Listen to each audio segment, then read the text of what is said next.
गीता जी का तीसरा अध्याय, श्लोक संख्या 1 और 2। अध्याय 3, श्लोक 1 एंड 2। ओम श्री परमात्मने नमः। अथ तृतीयोऽध्यायः। श्री अर्जुन उवाच ज्यायसी चेत् कर्मणस्ते मता बुद्धिर्जनार्दन तत्किं कर्मणि घोरे मां नियोजयसि केशव। व्यामिश्रेणेव वाक्येन बुद्धिं मोहयसीव मे। तदेकं वद निश्चित्य येन श्रेयोऽहमाप्नुयाम्। इसका हिंदी अर्थ। अर्जुन बोले, हे जनार्दन, यदि आपको कर्म की अपेक्षा ज्ञान श्रेष्ठ मान्य है तो फिर हे केशव, मुझे भयंकर कर्म में क्यों लगाते हैं? आप मिले हुए से वचनों से मेरी बुद्धि को मानो मोहित कर रहे हैं, इसलिए उस एक बात को निश्चित करके कहिए जिससे मैं कल्याण को प्राप्त हूं।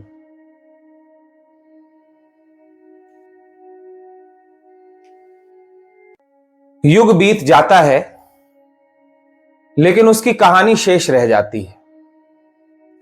प्रभु कहानी के साथ साथ संतों भक्तों की कहानी हम आपस में कहते और सुनते हैं तथा उसकी चर्चा से अपने जीवन को उत्थान की ओर ले जाते हैं। यदि पिता अपने बेटे से कोई बात कहता है तो राम का उदाहरण देता है। देखो, इस जगत में राम जैसा भी एक पुत्र हुआ जिसने अपने पिता के लिए 14 वर्ष का वनवास ले लिया। तो बेटा कहता है, लेकिन इस जगत में ऋषभ देव जैसे पिता भी तो हुए, जिन्होंने जब देखा कि मेरे बच्चे राज्यपाठ संभालने योग्य हो गए हैं, राज्य उन्हें सौंपकर संन्यास ले लिया और आप बुढ़ापे में भी घर में ही रहते हैं। आपसे संन्यास नहीं लिया जाता, भजन नहीं किया जाता इस बुढ़ापे में। यह आदि परंपरा रही है। चौथे पन नृप कानन जाहि। चौथी अवस्था में गृहस्थ को अपने परिवार जिम्मेदारी से मुक्त होकर तीर्थ क्षेत्र में जाकर तप करना चाहिए। सत्कर्म, सच्चर्चा, सत्व्यवहार में अपना समय व्यतीत करना चाहिए। पति अपने पत्नी से कहता है, इस जगत में सीता जैसी महान पतिव्रता हुई हैं जिन्होंने अपने पति प्रभु श्री राम के पीछे पीछे नंगे पांव गमन किया। तो पत्नी कहती है, इस जगत में राम जैसे पति भी तो हुए हैं जिन्होंने हर तरह से अपनी धर्मपत्नी की रक्षा की, पूरी लंका का विध्वंस कर डाला अपनी धर्मपत्नी के लाज बचाने के लिए। इस प्रकार युग भले बीत जाए लेकिन उसकी कहानी बची रह जाती है। जिस कहानी की चर्चा, जिस कहानी का गुणगान हम आपस में करते और सुनते हैं, उन्हीं कहानियों में से एक है महात्मा अर्जुन और भगवान श्री कृष्ण की कहानी, जिसमें भक्त अर्जुन रथ के अग्रभाग में विराजमान भगवान श्री कृष्ण का जाने अनजाने अपमान कर रहे हैं। लेकिन भगवान अर्जुन की बात का वैसे ही बुरा नहीं मान रहे जैसे छोटे बच्चे की बात का मां पिता बुरा नहीं मानते। भगवान को अर्जुन का अपमान बालक के द्वारा किया हुआ अपमान दिखाई पड़ता है। अर्जुन की बातें बच्चे की तोतली बातें जैसी लगती हैं। भगवान के हृदय में अर्जुन के प्रति महती करुणा और दया है, क्योंकि अर्जुन जितेंद्रिय हैं। उन्होंने अपने इंद्रियों को जीत लिया है। अर्जुन गुडाकेश हैं। निद्रा पर उन्होंने विजय प्राप्त की है। निद्रा उनके अधिकार में है। वो जितना चाहे उतना ही सोते हैं, न चाहे तो नहीं सोते हैं। निद्रा उनको अपने अधीन नहीं कर पाती, बल्कि उनके अधीन रहती है। अर्जुन महाबाहु हैं। अपनी भुजाओं के बल से उन्होंने देवताओं को भी जीता है। भगवान शिव को भी अपने बाहुबल से संतुष्ट किया है। खांडव वन को जलाकर इंद्रप्रस्थ बनाया है। इसलिए महाबाहु हैं। अर्जुन एक बार स्वर्ग में गए। देवराज इंद्र के अंश हैं अर्जुन, क्योंकि कुंती माता को जब कोई संतान नहीं थी, तभी महाराज पांडु की मृत्यु हो गई, जो कि उनके पति हुआ करते हैं। महाराज पांडु को यह श्राप था कि जब तुम अपनी पत्नी के पास जाओगे, प्रेम भाव से उसका स्पर्श करते ही तुम्हारी मृत्यु हो जाएगी। इस कहानी को भी मैं संक्षेप में सुना देता हूं, ताकि इतिहास भी कुछ आप लोगों को पता रहे। एक बार महाराज पांडु जंगल में शिकार खेलने गए, तो अंधाधुंध शिकार कर रहे थे। शिकार करते करते हिरण और हिरणी, ये दो जोड़े आपस में बैठे हुए थे, उन पर उन्होंने बाण चला दिया। वे ऋषि और ऋषि पत्नी थे, जो भेष बदलकर एक साथ वहां थे। जब बाण लगा तो वे अपने असली रूप में आए और पांडु को यह श्राप दिया कि तुम पांडु रोग से ग्रस्त हो जाओगे, और जब भी तुम अपनी पत्नी के पास प्रेम भाव से जाओगे, उसका स्पर्श करते ही तुम्हारी मृत्यु हो जाएगी। महाराज पांडु को जब श्राप लग गया, राज्य में आए, तो संतों ने यह निर्णय किया कि श्रापित व्यक्ति राजा नहीं हो सकता, आपको राज्य छोड़कर जाना पड़ेगा। जंगल में जाकर प्रायश्चित कीजिए। जब तक आप शापित हैं, आपके श्राप का निवारण नहीं हो जाता या इसका प्रायश्चित नहीं हो जाता, तब तक आप राजा बनने के अधिकारी नहीं हैं। महाराज पांडु की दो पत्नियां थीं, माद्री और कुंती। दोनों के साथ वो वन में आए। एक बार प्रेम भाव से माद्री के पास जा रहे थे, स्पर्श करते ही उनकी मृत्यु हो गई। कोई संतान नहीं थी, न कुंती को न माद्री। माद्री तो सती हो गई।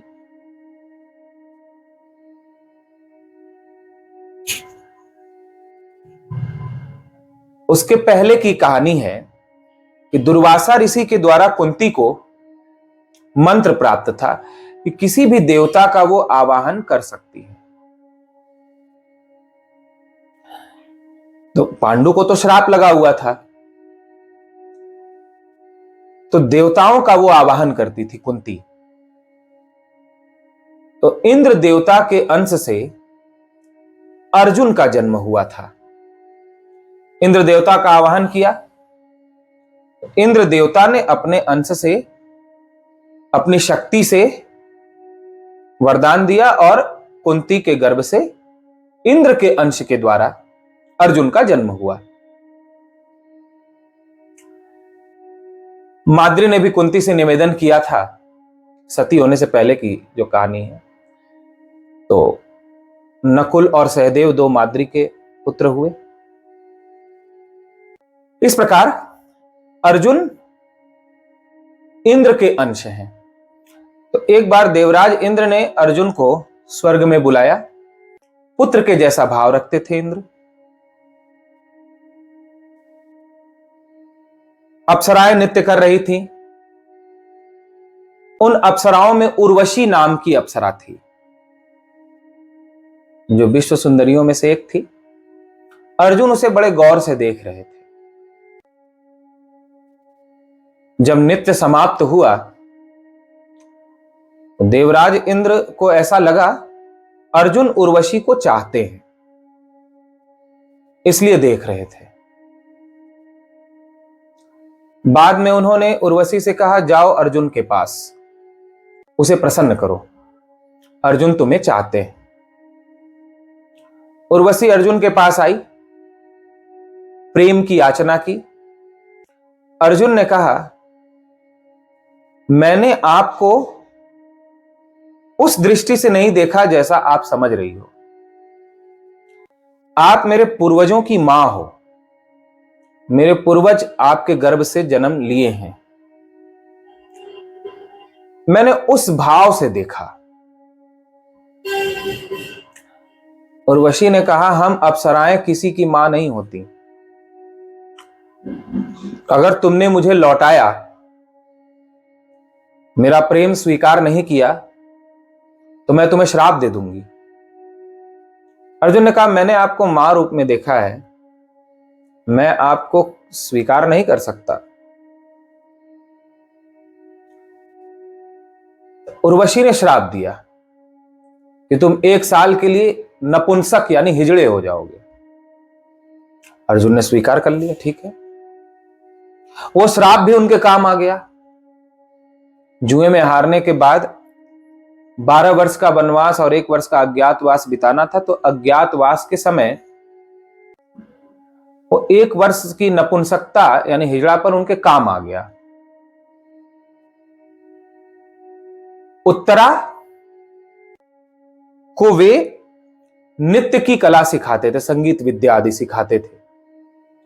तो केवल महिलाएं ही सिखा सकती थीं, या फिर जो नपुंसक हो वो सिखा सकता था, ऐसा राज्य का नियम था। तो उत्तरा के पिता विराट ने, राजा विराट की बेटी थी, वहीं पर पांडवों ने 1 वर्ष का अज्ञातवास बिताया था। तो राजा विराट ने अर्जुन को, जो कि नहीं जानते थे, वो समझते थे कि ये कोई नृत्य करने वाला है, नृत्य का विशेषज्ञ है, तो अपनी बेटी को संगीत नृत्य आदि सिखाने के लिए उत्तरा को इनको नियुक्त कर दिया। तो 1 वर्ष की नपुंसकता उनके लिए वरदान बन गई कि अज्ञातवास बिता लिया वहां पर। तो इस प्रकार अर्जुन ने उर्वशी जैसी अप्सरा का परित्याग किया। भगवान श्री कृष्ण अर्जुन से कहते हैं कि हे अर्जुन, तुम भले ही मेरा अपमान कर रहे हो, मन ही मन कह रहे हैं, तुम भले ही मेरा अपमान कर रहे हो, लेकिन तो भी मैं तुम्हारा पीछा छोड़ने वाला नहीं हूं, क्योंकि तुम जितेंद्रिय हो। तुमने ऐसी अप्सरा का त्याग किया। तुम जितेंद्रिय हो, गुडाकेश हो,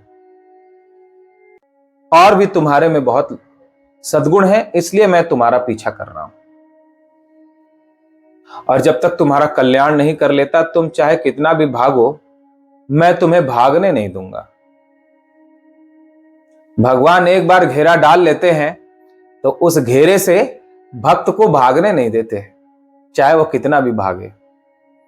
घेरा डाला, घेरा डाला, घेरा डाला, घेरा डाला, घेरा डाला, घेरा डाला, घेरा डाला, घेरा डाला, ऐसा वे भग नहीं पाए, घेरा डाला, ऐसा वे भग नहीं पाए।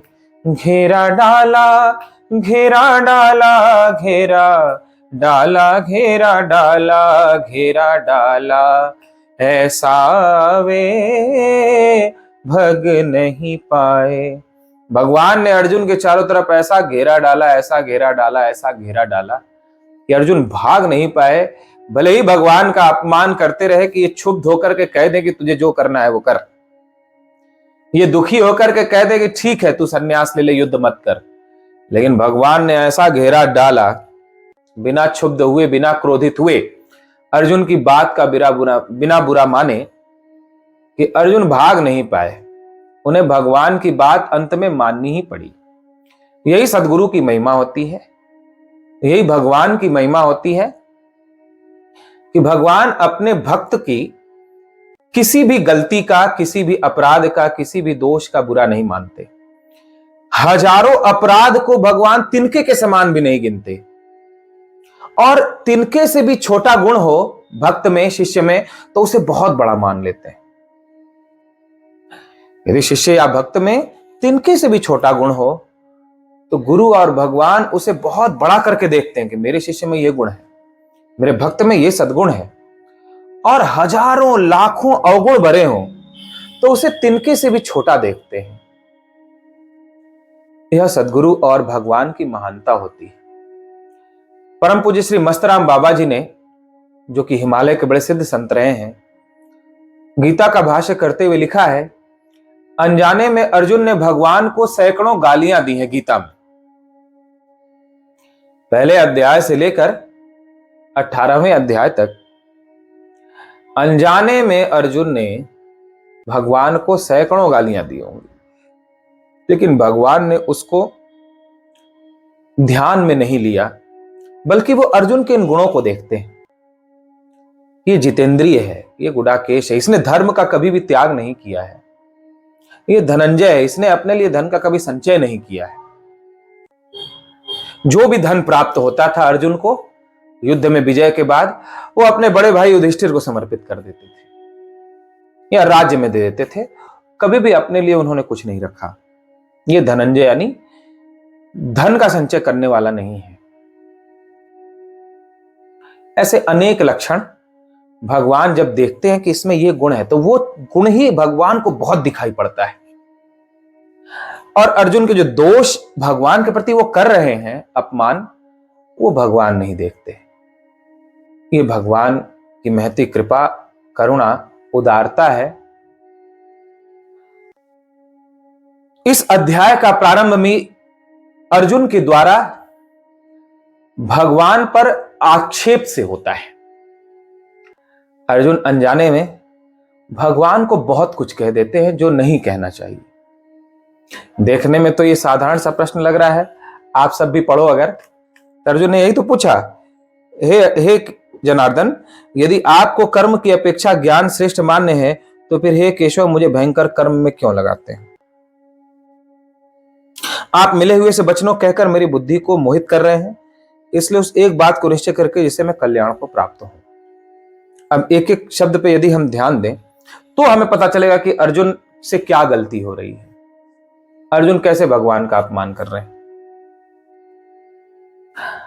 अगर अर्जुन को पूछना ही था तो ऐसे पूछना चाहिए था कि हे केशव, हे नारायण, यद्यपि आपने सब कुछ मुझे स्पष्ट करके बताया, मेरे कल्याण के लिए जो भी हो सकता था वो सब आपने कहा,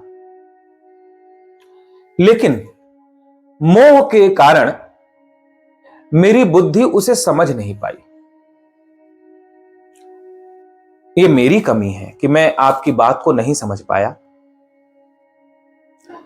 आप कृपा करें और एक बार और अपनी ज्ञान गंगा को बहाकर यह स्पष्ट करें कि कर्म में और ज्ञान में क्या श्रेष्ठ है।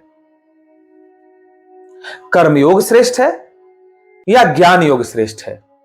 आपने अब तक ज्ञान योग की भी बात की और कर्म योग की भी बात की, कर्म की भी प्रशंसा की कि निष्काम भाव से ममता रहित होकर, अनासक्त होकर समर्पण करके ईश्वर को, प्रत्येक कर्म करके भी मुक्ति को, आत्मज्ञान को उपलब्ध हुआ जा सकता है।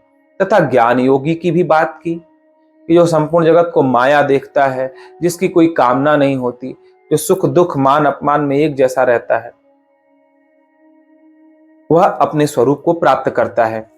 ज्ञान योग की भी बात की, कर्म योग की भी बात की, लेकिन मेरी समझ में बात नहीं आई कि क्या करना उत्तम होगा।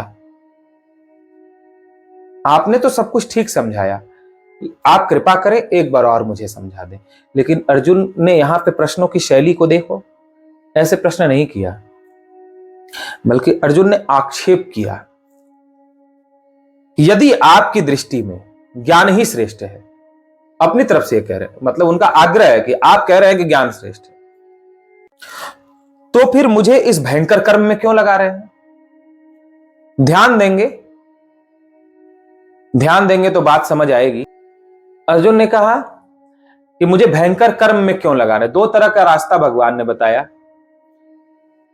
पहला रास्ता बताया ज्ञान योग का, जो कि आपको स्पष्ट किया। दूसरा रास्ता बताया कर्म योग का। ज्ञान योग में भगवान का यह कहना है कि जो ज्ञान योगी होता है, सन्यासी होता है, वह अगर संपूर्ण जगत को माया समझकर या सपने जैसा समझकर त्याग देता है, सपने जैसा माया समझकर इस सारे संसार को, परिवार को, स्वजन भाई बांधवों को त्याग देता है और एकांत में चला जाता है, वन प्रदेश में, तो वह मुक्ति को प्राप्त करता है, आत्मज्ञान को, आत्मकल्याण को उपलब्ध होता है। और दूसरा रास्ता बताया कि यदि कर्म करता है, अपना कर्तव्य कर्म धर्म के साथ निष्काम भाव से, अनासक्त होकर, ममता रहित होकर, तो भी वह उसी आत्मज्ञान को प्राप्त करता है। ये दोनों ही रास्ते बताए भगवान ने। अर्जुन का यहां कहना है कि जब आपकी दृष्टि में ज्ञान योग श्रेष्ठ है, यानी सन्यासी श्रेष्ठ है, सन्यास ले लेना, संपूर्ण जगत को सपने जैसा समझकर त्याग देना, यह श्रेष्ठ है, तो फिर मैं कर्म क्यों करूं? क्योंकि कर्म में तो अपने स्वजनों को, भाई बांधवों को मुझे मारना पड़ेगा। यदि क्षत्रिय धर्म है युद्ध करना और मैं युद्ध करने का कर्तव्य कर्म करता हूं, तो इस कर्मयोग के मार्ग में मुझे अपने भाई बांधवों को, स्वजनों को, गुरुजनों को मारना पड़ेगा, इनसे लड़ना पड़ेगा, इन पर अस्त्र शस्त्र चलाना पड़ेगा, तब जाकर के मोक्ष मिलेगा। ये आपने कर्मयोग का रास्ता बताया। और यदि मैं ज्ञान योग के मार्ग पे चलता हूं और सन्यास ले लेता हूं, इन सबको त्याग देता हूं संसार को, तो भी मुझे वही आत्मज्ञान मिलेगा। जब दोनों से ही आत्मज्ञान मिल रहा है, तो फिर इन स्वजन भाई बांधवों को मार कर क्यों आत्मज्ञान लूं? मैं सन्यासी बनकर के ही ना आत्मज्ञान ले लूं। मैं कर्मयोग के मार्ग पर चलकर क्यों आत्मज्ञान लूं? मैं ज्ञान योग के मार्ग पर चलकर आत्मज्ञान न ले लूं? मैं युद्ध करके आत्मज्ञान क्यों ले लूं? मैं सन्यास लेकर के आत्मज्ञान न ले लूं? ये अर्जुन का भगवान पर आक्षेप है। फिर कहते हैं अगले पंक्ति में कि आप मिली जुली हुई सी बात करके मेरी बुद्धि को भ्रमित कर रहे हो। यानी मैं भ्रमित तो पहले से ही हूं कि मुझे क्या करना चाहिए, लेकिन मिली जुली सी बात करके कभी कह रहे हो ज्ञान से योग श्रेष्ठ है, सन्यास लेना श्रेष्ठ है, कभी कह रहे हो कि युद्ध करना श्रेष्ठ है, कर्म करना श्रेष्ठ है। ये दोनों बातें आप मिली जुली करके मेरी बुद्धि में और भ्रम पैदा कर दे रहे हो कि मुझे क्या करना चाहिए। इसलिए आप स्पष्ट करो कि क्या करना चाहिए। ये शैली अर्जुन की ठीक नहीं है पूछने की। यह बात आप लोगों को भी समझ में आ गई होगी। अर्जुन ने पूछा, ठीक, चलो नहीं समझ में आई कोई बात, ठीक है, लेकिन गुरु से पूछने का ढंग भी तो होता है, भगवान के पास बात रखने का ढंग भी तो होता है। और हो भी कैसे नहीं अर्जुन के पास, क्योंकि अर्जुन ने भगवान को साधारण ही तो देखा। अर्जुन ने मन में सोचा, मेरे पास भी आंखें हैं, इनके पास भी आंखें हैं, मैं भी खाता पीता सोता बैठता हूं, ये भी खाते, मेरे में इनमें अंतर क्या है? अर्जुन के मन में भी ऐसा ही आया। इसलिए वो भगवान का उतना महत्व नहीं समझ पा रहे हैं जितना समझना चाहिए। तो वे इस तरह की बातें कर बैठते हैं भगवान से कि आप तो जानबूझ करके मुझसे अपने गुरुजनों का, स्वजन भाई बांधवों का वध करवा रहे हो कर्मयोग के नाम पर, जबकि आप ही कह रहे हो कि सन्यास लेने पर भी ब्रह्म ज्ञान मिलेगा। तो सन्यास क्यों नहीं लेने देते मुझे? इनका वध क्यों करवा रहे हो? मुझे वध करके क्यों आत्मज्ञान चाहिए? मैं सन्यास लेकर के आत्मज्ञान लूंगा। मुझे इस घोर कर्म में, यानी भयंकर कर्म में, जिसमें सबका वध करना पड़े, उस कर्म में मुझे मत लगाओ। सन्यासी बड़ा है, आपने सन्यासियों की प्रशंसा भी की कि जो स्थित प्रज्ञ है, सन्यासी है, वह समुद्र के जैसा होता है। जो स्थित प्रज्ञ सन्यासी है उसकी कोई कामना नहीं होती, उसकी कोई इच्छा नहीं। तो फिर मुझे भी स्थित प्रज्ञ के मार्ग पे चलने दो ना, मुझे भी सन्यास लेने दो। मुझे क्यों युद्ध में लगा रहे हो? मुझे भी वन का सन्यासी बनने दो, मुझे योद्धा क्यों बना रहे हो? यह अर्जुन का आक्षेप है भगवान पर। यानी वो ये कहना चाह रहे हैं कि आप तो जानबूझ करके मेरे से अपने स्वजन भाई बांधव गुरुजनों का वध करा रहे हो, जबकि दूसरा रास्ता मेरे पास, दूसरा ऑप्शन मेरे पास बचा हुआ है कि मैं सन्यास लेकर भी आत्मज्ञान प्राप्त कर लूं। फिर मुझे उस ऑप्शन को क्यों नहीं लेने दे रहे? मुझे युद्ध का ही ऑप्शन आप क्यों बार बार चुनने की बात कर रहे हो? मानो मन में अर्जुन के यह भी है कि हे प्रभु, देवकी और वसुदेव जो आपके माता पिता हैं, उन्हें कंस ने कारागार में बंद कर दिया, तो 11 साल बाद आपने कंस को मारकर अपने माता पिता को निकाला, उनकी रक्षा की। आपने अपने तो माता पिता की रक्षा कर ली कारागार से निकालकर, कंस को मारकर। दूसरा, जब मथुरा पर जरासंध और काल यवन ने आक्रमण किया तो अपने रिश्तेदारों को, परिवार के लोगों को बचाने के लिए समुद्र के बीचों बीच आपने द्वारिका बनाई। द्वारिका नगरी आपने समुद्र के बीचों बीच इसलिए बनाई कि मेरे अपने स्वजन भाई बांधव, मेरे परिवार के लोग सुरक्षित रहें, ये राक्षस उन तक न पहुंच पाए। तो अपने रिश्तेदारों, परिवार के लोगों को बचाने के लिए आप समुद्र के बीचों बीच द्वारिका बनाते हो, अपने माता पिता को बचाने के लिए कंस का वध करते हो, उन्हें कारागार से बाहर निकालते हो, और मेरे गुरु का, मेरे ताऊ चाचों का, जो मेरे विपक्ष में खड़े हैं, उनका वध करने को कहते हो। ये आक्षेप है अर्जुन का कि मेरे लोगों को, मेरे रिश्तेदारों, मेरे परिवार के लोगों को तो आप कहते हो कि मारो, युद्ध करो, और अपने माता पिता को और अपने लोगों को आप बचाते हो। आपने खुद ऐसा किया है व्यवहार, तो मेरे से क्यों वध करवाते हो मेरे लोगों का? यह भी अर्जुन का एक आक्षेप है भगवान पर, जाने अनजाने। और यह भी अर्जुन के द्वारा देखो अपशब्द या भगवान पर कितना अपमानजनक शब्द है अर्जुन का, कि मिली जुली हुई सी बात कर रहे हैं। व्यामिश्रेणेव वाक्येन, आप मेरे से मिली जुली हुई सी बात कर रहे हो, यानी स्पष्ट नहीं कर रहे हो, मिला जुला बात कर रहे हो। स्पष्ट करके कहना चाहिए कि हाँ बेटा, तुम्हारे लिए ये कल्याणकारक है, तो आप तो चाहते ही हो कि मेरा कल्याण ना हो, इसलिए आप मिली जुली सी बात कर रहे हो, उलझा के रख रहे हो मेरे को, और युद्ध करने के प्रति आपका ज्यादा जोर है। फिर मैं युद्ध ही क्यों करूं? मैं सन्यास क्यों न लूं? मैं ज्ञान योग के मार्ग पर क्यों न चलूं? मैं कर्म योग के मार्ग पर क्यों चलूं? मैं युद्ध का रास्ता क्यों चुनूं? मैं सन्यास का रास्ता क्यों न चुनूं, जबकि दोनों से ही मुझे ईश्वर प्राप्ति हो रही है, मेरा आत्म कल्याण हो रहा है। यह अर्जुन का प्रश्न है। तो मोह के कारण से जीव परमात्मा का भी अपमान कर बैठता है, शिष्य गुरु का अपमान कर बैठता है, बेटा माता पिता जो ज्ञानी हैं उनका अपमान कर बैठता है। लेकिन तो भी जो ज्ञानी माता पिता, गुरु या भगवान हैं, वे अपने शिष्य, पुत्र या भक्त के उस अपमान को मन में नहीं रखते। उनके हृदय में तो सिर्फ अपने भक्त का, अपने शिष्य का और जीव मात्र का कल्याण ही रहता है, उस कल्याण की भावना रहती है, और दूसरा कोई भाव नहीं रहता। वे मन में ये सोचते हैं बुरा है, दोष है, तभी तो मेरे पास आया है, कमी है तभी तो मुझे बड़ा समझता है। यदि इसका सब कुछ ठीक ही होता तो फिर मेरी शरण में क्यों आता? यदि इसमें कोई दोष नहीं होता, कोई कमी नहीं होती, तो मेरे पास क्यों आता? भगवान ये जानते हैं कि यदि जीव में दोष नहीं होता, जीव पाप से, कमियों से भरा नहीं होता, तो भगवान की शरण में आता क्यों? जब उसमें सब कुछ ठीक है तो फिर भगवान की पूजा क्यों करेगा? ऐसे ही शिष्य में कमी नहीं होती तो गुरु के पास आता क्यों?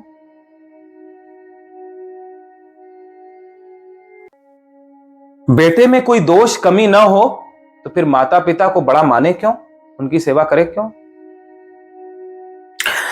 तो जो ज्ञानी माता पिता, गुरु और भगवान है, वो जानते हैं कि जीव असमर्थ है, कमियों से, पापों से, दोषों से घिरा हुआ है।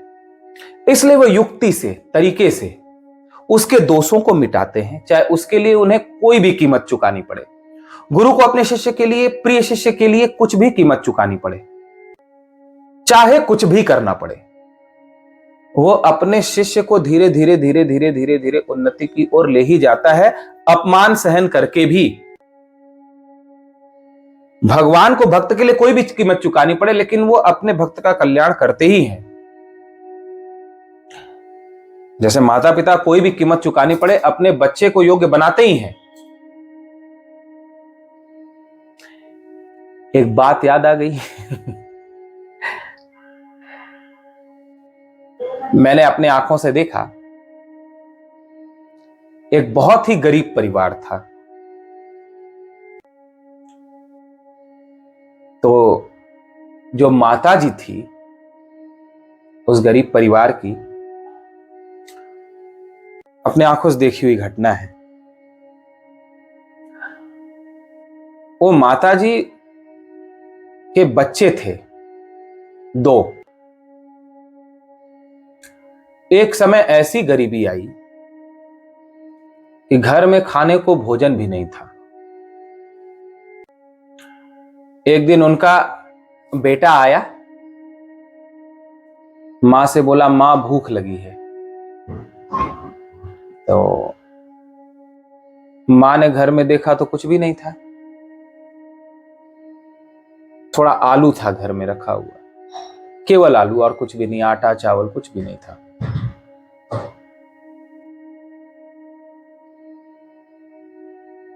तो उस मां ने, उसके घर के ठीक सामने एक सेठ का घर था,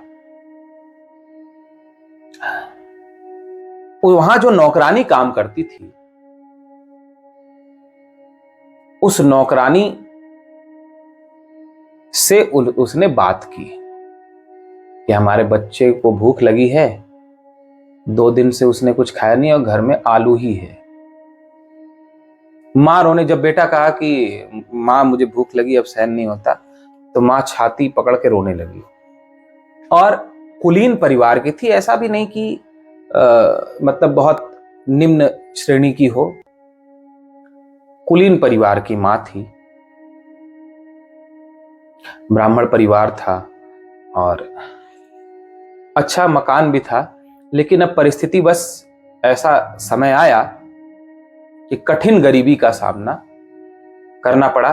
तो मां तो खुद तो भूखे रह लेती है, बच्चों कैसे, और इज्जत भी बचानी है, तो कहीं मांग भी नहीं सकते, कुछ कर भी नहीं सकते। तो उसने उस नौकरानी को, जो इससे बातचीत होती रहती थी, उसे बुलाया। तो उसने कहा, कोई बात नहीं, मैं चोरी से अपनी सेठानी के यहां से जो खाने की चीजें होंगी वो अपने छत से जब अंधेरा हो जाएगा तो तुम्हारे छत पे फेंक दिया करूंगा और तुम बच्चे को खिला लेना। तो माँ वो रोती रहती थी और वो नौकरानी सेठानियों का सब खाने पीने का सामान चुरा कर और फेंक देती थी। तो वो उसको अपने बच्चों को खिलाती थी और डरती भी रहती थी, कोई देख न ले, कोई देख न ले, क्या सोचेगा ये वो खाने का सामान मंगा रही है।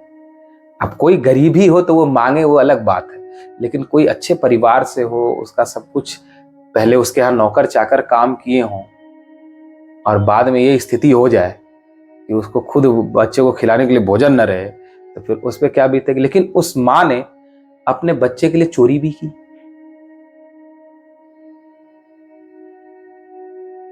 रोती रहती थी और उसको चोरी, एक बार तो उसने फेंका तो बगल वाले छत में कहीं गिर गया,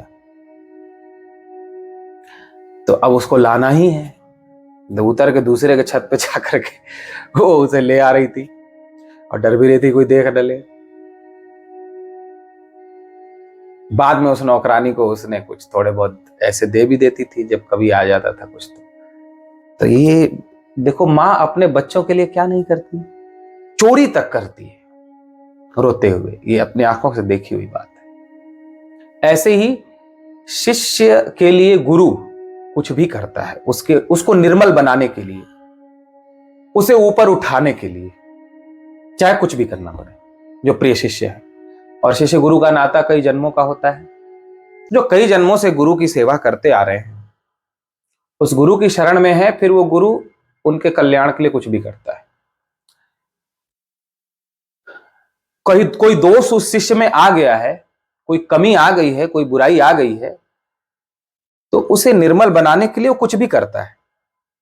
ऐसे ही भगवान भी अपने भक्त के लिए कुछ भी करते हैं। देखो, जब द्रौपदी की लाज जाने लगी, उस समय द्रौपदी रजस्वला थी, 4 दिन का उनका जो मासिक होता है उसमें थी, लेकिन भगवान को संकोच नहीं हुआ। उस रजस्वला अवस्था में भगवान वस्त्र बने। भगवान तो भक्त के लिए कुछ भी करते हैं, गुरु शिष्य के लिए कुछ भी करता है, माता पिता अपने बच्चों के लिए कुछ भी करते हैं। ऐसे ही यह झांकी गीता जी के तीसरे अध्याय के प्रारंभिक चरण में देखने को मिलती है। यदि आप ध्यान पूर्वक देखोगे तो, ध्यान से अगर एक एक शब्दों को पढ़ोगे तो यह झांकी आपको दिखाई पड़ेगी कि अर्जुन भगवान को भला बुरा कहकर भाग रहे हैं,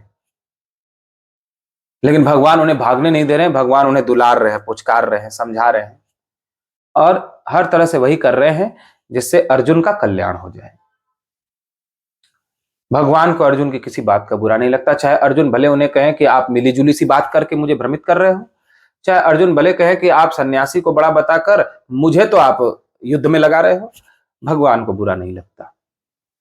अब भगवान अर्जुन को लाड प्यार करते हुए कैसे समझाते हैं? कर्म योग श्रेष्ठ है या ज्ञान योग श्रेष्ठ है? युद्ध करना श्रेष्ठ है या संन्यास लेना श्रेष्ठ है? कर्तव्य करना श्रेष्ठ है या कर्तव्य का त्याग करके वन में जाना श्रेष्ठ है? इसका उत्तर देते हैं, जिस उत्तर को हम लोग कल सुनेंगे। संभवतः आप लोगों को सारी बातें समझ में आ गई होंगी। आज की बातों से किसी के मन में कोई प्रश्न हो तो पूछ सकता है।